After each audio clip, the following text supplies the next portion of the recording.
El visitante que llegue al Palacio de San Lázaro, al Palacio Legislativo de lo que fue una vieja estación de trenes aquí en las inmediaciones de Balbuena, detrás está el Parque Venustiano Carranza, quien llegue a esta moderna, magnífica, extraordinaria construcción surgida del talento del arquitecto mexicano Pedro Ramírez Vázquez, hallará sendos murales, sendas sentencias, notables pensamientos de grandes y eminentes mexicanos. Pero casi en el frontispicio, ya en el interior, quizá ya no es el frontispicio, ya cuando se está en el enorme hall, se halla una sentencia del gran Morelos, en que las leyes que se den aquí, las leyes que se den a los hombres, las leyes que los propios hombres se den, hagan constancia, hagan patriotismo y sean tan buenas que moderen por igual opulencia e indigencia. Y conste que el genio de Morelos se extiende en el siglo XIX. Ha de morir en 1815, fusilado en Ecatepec, que ahora es Ecatepec de Morelos.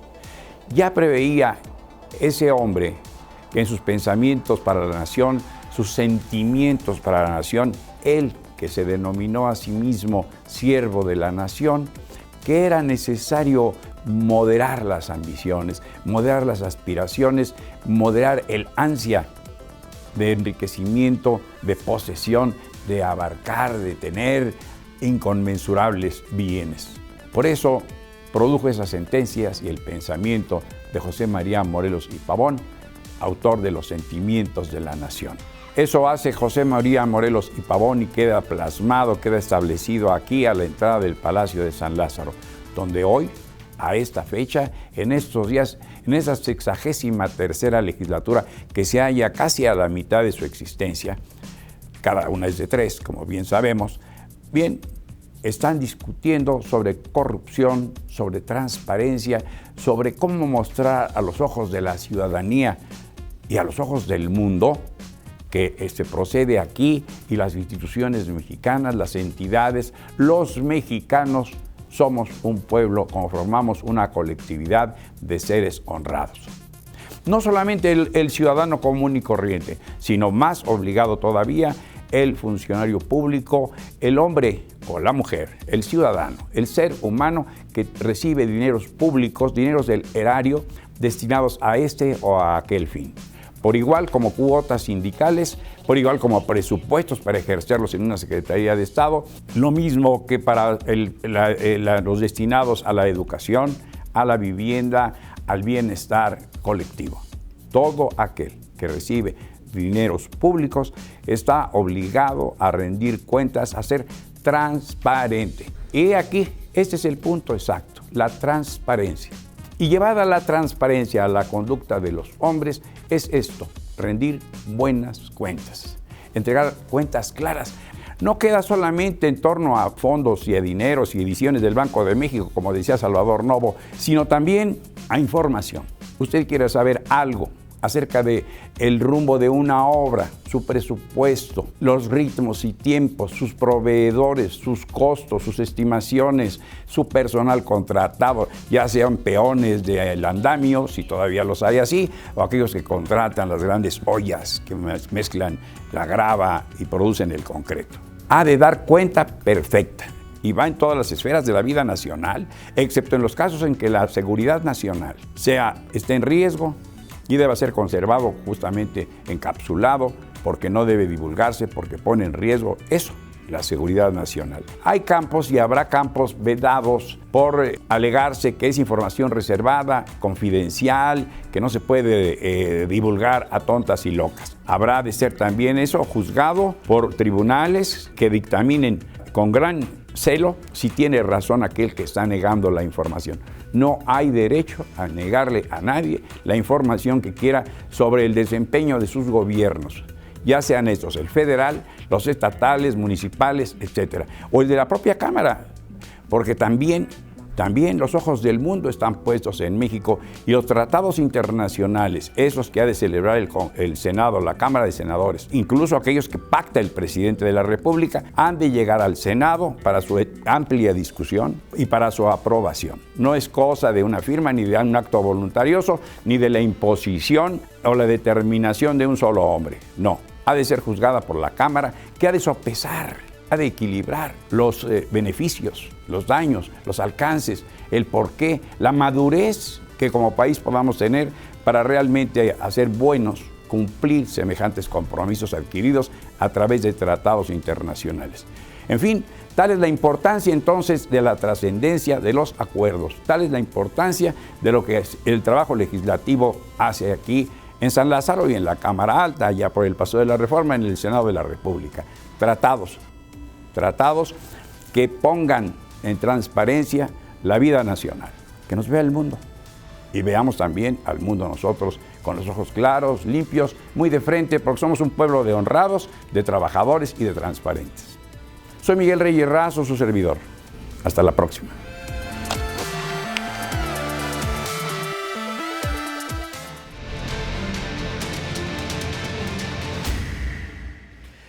Gracias, mientras tanto, al señor periodista, al cronista, mi amigo don Miguel Reyes Razo, por su interesante colaboración. Si usted nos acaba de encender, está aquí presentándose un debate sobre si los diputados que van a ser designados en un 40% para el Congreso Constituyente o la Asamblea Constituyente o la Junta Constituyente que le va a dar una constitución a la Ciudad de México, tienen derecho pleno solo por haber sido previamente escogidos por los ciudadanos para representarlos distritalmente frente al Congreso de la Unión, no frente a un novedoso Congreso Constituyente cuya convocatoria ni siquiera existía cuando ellos fueron elegidos. Y en ese sentido estaban polemizando el diputado Daniel Ordóñez y el diputado Virgilio Caballero. Y ahorita todos los demás le van a seguir. Les pido que continúen si quieren hablar para que nos dé tiempo a todos. Concluyo. A ver, los legisladores, sí, efectivamente, los que ganamos por mayoría nos eligen por un distrito electoral. Y nuestras funciones no son para hacer leyes para un distrito electoral, nosotros hacemos leyes para todo el país. No es cierto que solo representas a un distrito, ellos te eligen y formas parte de un colectivo. Ahora, se tomó la determinación de este sistema mixto, que por cierto la tomaron los senadores. Fue un tema que se acordó en el Senado y que en el Congreso se ratificó. Efectivamente se revisaron muchos esquemas, se revisó si la legislatura se erigía en el constituyente, se valoró si lo que es aquí la Junta de Coordinación Política en la Asamblea Legislativa es la Comisión de Gobierno, si la Comisión de Gobierno también se podían erigir en constituyentes. Fueron varias las propuestas y finalmente se tomó esta determinación, que puede ser cuestionada y que puede no gustarle a algunos, pero de que es un hecho que ya tenemos unas reglas claras que se votaron en mayoría y que se votaron por un consenso muy amplio de todas las fracciones parlamentarias y que se va a elaborar una constitución. Ahora, hay que decirlo muy claramente, la constitución política de la Ciudad de México se tiene que aprobar por 2/3. Esto habla de que tenemos la obligación de llegar a un consenso, las fuerzas políticas, para poder votar la Constitución de la Ciudad de México y que sea una realidad. Aquí no hay de mayorías simples. Como fue a 2/3 la propia reforma política de la Ciudad de México, y también fue votada a 2/3 porque era una reforma constitucional. Hay un amplio consenso, hay una necesidad de dotar ya al distrito, a la Ciudad de México, de derechos plenos que se le han venido desde hace muchos años, como dijeron al principio en las presentaciones, se le han venido dando a gotas. Limitando y distorsionando. Ahora, por último, en el constituyente del 17, que fue electo, eso no es garantía de que seas electo o que seas de manera designada por elección indirecta, como va a ser este constituyente. En el 17 no le permitieron a la mujer su derecho al voto. Eran constituyentes electos. No tenía derecho. A ver, no se lo permitieron. A ver, ¿el tema cuál es? El tema es que no te garantiza que elijan a los 100, que tengas un constituyente que te va a dar el mejor instrumento jurídico. Eso no es garantía, porque está aprobado históricamente. El histórico constituyente de 1917 le negó a la mujer el derecho al voto. Pero ya transcurrieron 100 años. Ya transcurrieron 100 años. Déjame terminar. Que concluya el diputado Caballero, porque era asunto es muy sencillo. De él, y después acá y luego usted. El hecho de que haya sido adoptada esta decisión por un amplio consenso, como aquí se dice, de las dos cámaras, no quiere decir que sea necesariamente correcto. Lo sencillo de mi planteamiento es: los cargos de representación popular deben ser producto, de acuerdo con la Constitución, del voto libre, secreto y directo, no nombrados de dedo por nadie. Bueno, así de claro. Ok. Yo ya no intervengo porque les quito tiempo. Por favor, Cervera, después la diputada y después Federico Dorin. Aunque la argumentación que se está teniendo aquí pueda tener elementos de validez, el hecho es que ya estamos en una tarea, y es la tarea de la integración del constituyente. Vamos a un proceso electoral el 5 de junio. A nosotros también nos hubiera gustado que el 100% del constituyente fuera electo, por supuesto, pero esto, pensarlo ahorita, nos mete en un callejón sin salida que no tiene sentido. Creo, sin embargo, que las dos cámaras, el presidente de la República y el jefe de gobierno, podrían abonar mucho a que este núcleo de constituyentes designados pues representara lo mejor posible a los ciudadanos del Distrito Federal o de la Ciudad de México, como ahora se plantea. Veo muy delicado la posibilidad de que algún partido, por ejemplo, pueda designar diputados que vengan de origen de una entidad federativa limítrofe con el Distrito Federal. Es un problema mayor porque estarían en un evidente conflicto de intereses. ¿Por quién legislo? ¿Por mis electores o por los electores o por la Ciudad de México? Son detalles que debiera cuidar cada una de las coordinaciones de los grupos parlamentarios y el presidente de la República y el jefe de gobierno. Me parecería que eso abonaría, si además se hiciera con paridad de género, pues estaríamos abonando nuevamente a otro elemento en favor de quitarle cuestionamiento a esta designación de constituyentes. Muy bien, muchas gracias. Diputada, Sí, y después Federico claro Dorin, que sí. y en la siguiente Gracias. vuelta ya con usted. Bueno, yo quisiera comentar lo siguiente. La forma en que va a estar representado el constituyente ya es un hecho. Así vamos, no es tema de discusión. Lo que viene, yo creo que es lo que hay que discutir, los temas que se van a llevar, lo que vamos a hacer por la Ciudad de México. Para mí es una pérdida de tiempo estar discutiendo o analizando algo que ya sabemos que así es, porque todos lo aprobamos en el Pleno y porque es nuestra facultad, y así se definió. Entonces yo vuelvo a hacer la misma convocatoria, ver qué vamos a manejar, donde queden incluidos todos los temas de la ciudad, las gentes que vamos a formar parte del constituyente, ya me estoy apuntando.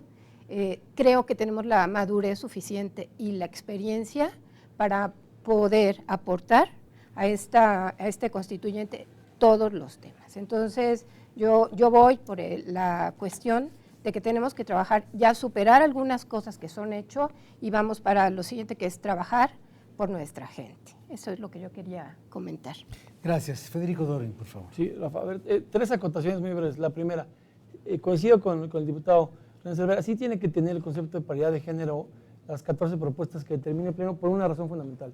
El transitorio de la reforma constitucional en materia electoral obliga de manera supletoria a que cualquier tramo de determinación esté legislado o no, lo que se contemple. Entonces en la Junta de Coordinación Política eso ya se discutió y habrá paridad de género.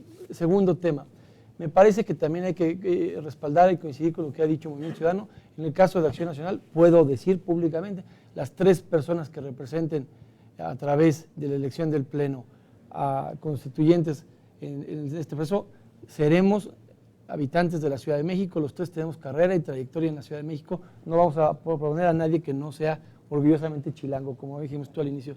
Pero la más importante, manifiesto mi respeto para el diputado Caballero, pero no le asiste la razón. En primera, porque no se puede distinguir entre un diputado de mayoría y un diputado de representación proporcional.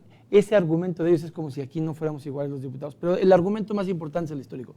Yo fui diputado a la Asamblea del 2000 al 2003, cuando el que hoy día es el presidente del Comité Ejecutivo Nacional de Morena, el señor López Obrador, era jefe de gobierno. Y la reforma política que le votamos por unanimidad como proyecto a López Obrador y que vino a la Cámara y se aprobó por unanimidad aquí, que se detuvo en el Senado después por senadores del PRI y del Verde con intereses del Estado de México, esa reforma política decía que la Constitución de la ciudad la íbamos a hacer quienes en ese momento éramos diputados a la Asamblea.